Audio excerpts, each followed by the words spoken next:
Good morning class. सो बच्चों, हम लोग सारा आकाश उपन्यास जो कि आपके राजेंद्र यादव द्वारा लिखित है कि 4 भाग, पूर्वार्ध के 4 भाग पढ़ चुके हैं। सो आज हम शुरू करेंगे भाग 5। एक दिन खाना देते समय पेज नंबर 29 पर मैं पढ़ रही हूँ बच्चों। मुन्नी ने पूछा, भैया तुम भाभी से जरा भी नहीं बोले? मैंने आशय जानने के लिए उसका चेहरा देखा और थाली अपनी ओर खींचते हुए संक्षिप्त सा उत्तर दिया, नहीं।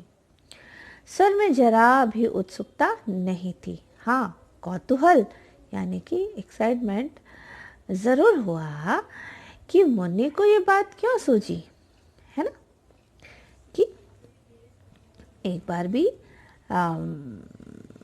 नहीं बोले आप भैया से, भाभी से, है ना। तो दूसरी शादी करोगे? क्या बोला मुन्नी ने, दूसरी शादी करोगे? वह चूल्हे के सामने बैठी एक कोयले से यों ही जमीन पर कुछ निरर्थक यानी कि बिना अर्थ के कुछ काटती रही, लिखती रही। ठीक है, अभी क्या हुआ? हाँ, एक शादी करा के तो उसे गला रही हो, दूसरी किसके नाम को रोएगी? अचानक मेरे मुंह से निकला। तभी सहसा पहली बार क्षण के लिए एक अविभाज्य खंड में यह बात मेरे सामने बिजली सी कौंध उठी कि हम सब घर वालों के व्यवहार से प्रभा जाने कितनी दुखी हुई होगी। अच्छा, उसने गुस्से में अपनी बहन को बोल दिया कि एक शादी करके तो ये हाल आता है ना, सो दूसरी आएगी तो वो किसके नाम को रोएगी। और ये भी सोच रहा है कि इन्होंने जो व्यवहार हम लोगों ने प्रभा को दिया है वो ज़रूर इन बातों से दुखी हो जाएगी। आगे देखेंगे बच्चों, उसकी ओर से कभी भी किसी ने सोचा नहीं। अब तो यह इस तरह सब उसे भूल। तो बच्चों, क्या उसके मन में आ रहा है इस समय कि अब तो इस तरह सब उसे भूल गए हैं जैसे वह मर गई हो। अचानक दिमाग में आया, कहीं अत्यंत दुखी होकर उसने यह तो नहीं लिख दिया कि अगर मैं उससे खुश नहीं हूं तो दूसरी शादी कर लूं। पढ़ी और सुनी इस तरह की कई लड़कियों की बातें दिमाग में आई। मन हुआ पूछूं, प्रभा ने कुछ लिखा है क्या? निगला हुआ कौर न जाने किस शक्ति से उलटकर ऊपर आने लगा। कौर यानी कि निवाला बच्चों। मुझे खाना बेस्वाद लगने लगा, भूख मर गई। उठते हुए ज्वार को एक एक घूंट पानी से दबाकर पूछा। ज्वार क्या आता है समुद्र में, जब बहुत ज़्यादा ऊपर की ओर लहरें आती है इसे ज्वार बोलते हैं, भाटा जब वापस जाती है। ठीक है, सो उठते हुए ज्वार को एक एक घूंट पानी से दबाकर पूछा, तुझसे कौन कह रहा था? अम्मा। क्या कह रहा था कि दूसरी शादी करोगे? नहीं, यों ही पूछा मैंने तो। मुन्नी टाल गई। फिर जाने क्या मेरे चेहरे की ओर देखकर बोली, रात को खाना वाना खाकर जब भाभी अम्मा के पैर दबाती रहती है ना, तभी अक्सर इस तरह की बातें होती रहती हैं। वह अपनी कलाई ऊंची करके हाथ की चूड़ियां उठाती गिराती रही। मुन्नी, मैं सच कहता हूँ, मैं घर छोड़कर भाग जाऊंगा। भले ढंग से पढ़ना चाहता हूँ सो पढ़ाया तक तो जाता नहीं। अब 4-4 शादियां करके रख दो, मैंने रुआंसे स्वर में कहा। वह थोड़ी देर चुप रही, फिर बोली, अच्छा भैया एक बात बताएं। स्वर में लगा जैसे कोई रहस्य खोलना चाहती हो। मेरे चेहरे पर सवाल उभर आया। तभी सहसा द्वार पर भाभी खड़ी दिखाई दी। पूरा खाना बनाने की जल्दी में सिर्फ नहाकर चली आई थी। ढेर ढेर निचड़े कपड़े। नेक्स्ट पेज पर देखेंगे बच्चों, पेज नंबर 30। सो ढेर ढेर निचड़े कपड़े उनके कांधों पर पड़े थे। देखते ही बोली, ओहो, आज तो मुन्नी बीबी खाना दे रही हैं, इसलिए भाग आई कि लाला जी तो चुपचाप बैठे होंगे कि खाना दे दें तो कोई खा ले, फिर उठकर चले जाएंगे बिना खाए पिए। हमारे लाला जी को तो जाने क्या हो गया। सो लाला जी वो समर को ही कहती है, अपने देवर को। वह धीरे से मेरे सामने दीवार से पीठ टिकाकर बैठ गई। कौन बैठ गई? भाभी।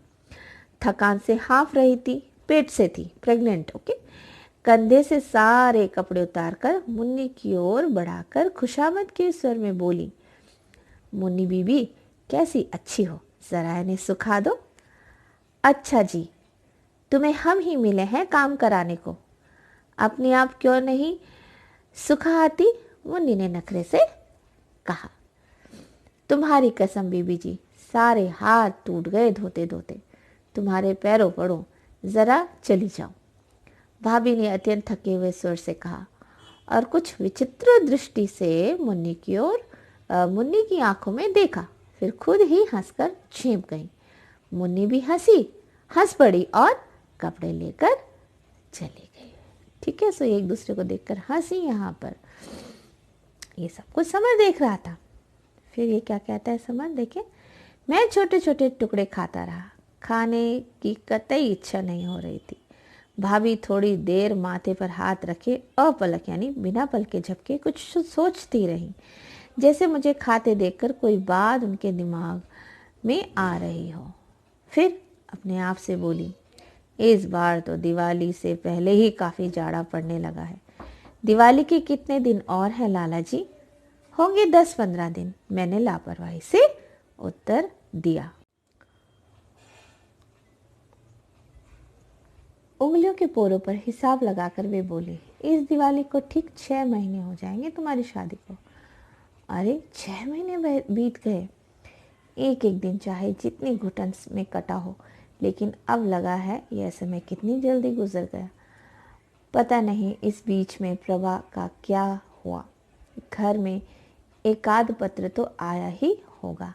सुई मायके में है प्रभा इस समय बच्चों। सोचा बाद में मुन्नी से पूछूंगा, लेकिन मुन्नी मुझसे कुछ कहना चाहती थी। आज ये सब लोग मेरी शादी की ही बातें क्यों कर रहे हैं? इधर मेरे स्वभाव में ये विचित्र सी बात आ गई कि उत्सुकता और उल्लास एकदम मर गए हैं। जानने की उत्कंठा एक आध बार मन में उठी और मर गई। सोच लिया शायद घर में ही कोई बात हुई होगी। तुम्हारा ब्याह भी क्या हुआ लाला जी? बड़े निराश और अकेलेपन के स्वर में गहरी सांस लेकर भाभी अन्य मनस्क स्वर से बोली, क्या क्या अरमान थे, सब पर पानी फिर गया। लेन देन की तो खैर कोई बात नहीं, एक आध साल में आई गई बात हो जाती है, लेकिन वह महारानी जी तो जिंदगी भर को बन गई। उन लोगों ने शायद भेजने को लिखा है। उनकी पिछली बात न सुनकर मैं बोला, तुम्हें ही बड़ा शौक लगा था। नेक्स्ट पेज पर देखेंगे बच्चों, पेज नंबर 31। सो यहाँ पर समर ने भाभी की सारी बातें नहीं सुनी, है ना, और कि वो भेजने को लिखा है, पत्र आया है कि आप प्रभा को ले आए, लेकिन उनकी ये सारी बातें नहीं सुनी। उन्होंने क्या कहा भाभी से, समर ने, कि तुम्हें ही बड़ा शौक लगा था, है ना, तुम्हें मरी जाती थी कि बहू ऐसी हो वैसी है। ठीक है, लो सुन लो लाला जी की बातें। मैं क्या उसके पेट में घुस के देख आई थी? सुनी सुनाई बात मैंने कह दी। फिर गहरी सांस ली। ओफो, हद है घमंड की भी। आने जाने के नाम पर खाक धूल नहीं और घमंड ऐसा। कसम से कहती हूँ, मैं तो इतनी बड़ी हो गई। सो वो क्या कह रही है कि ऐसी घमंडी औरत मैंने अपनी जिंदगी में नहीं देखी। कैसी घमंडी औरत?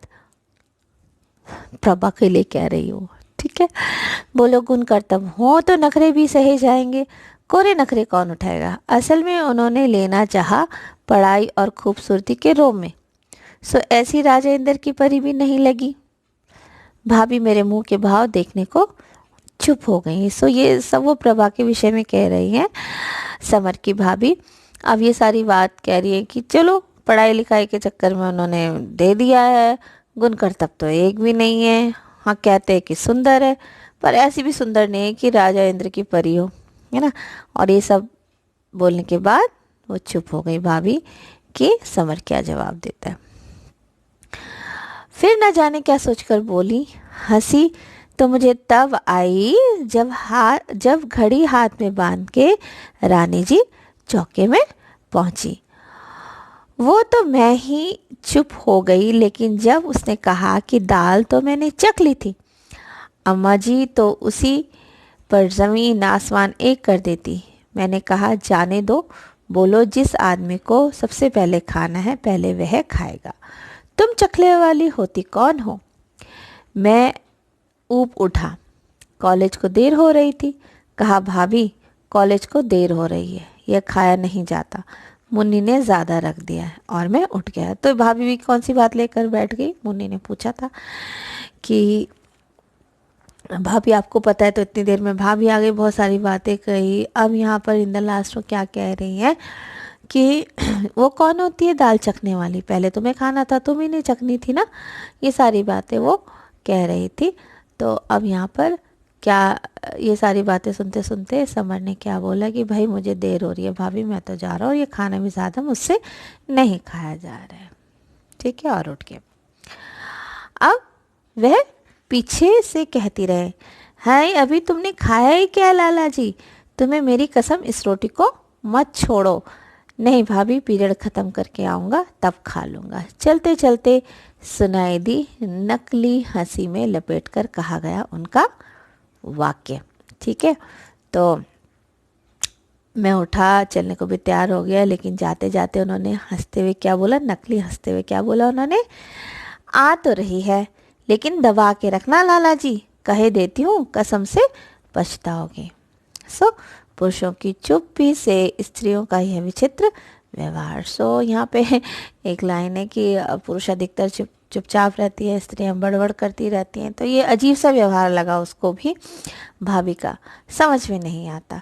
इन दोनों का क्या अर्थ समझो, लेकिन मन जैसे सुबह से ही बिगड़ गया। आज अचानक बार बार मन की उदासी से यह बात उठ उठ कर झांकने लगी है कि 6 महीने हो गए, जाने उसका क्या हुआ।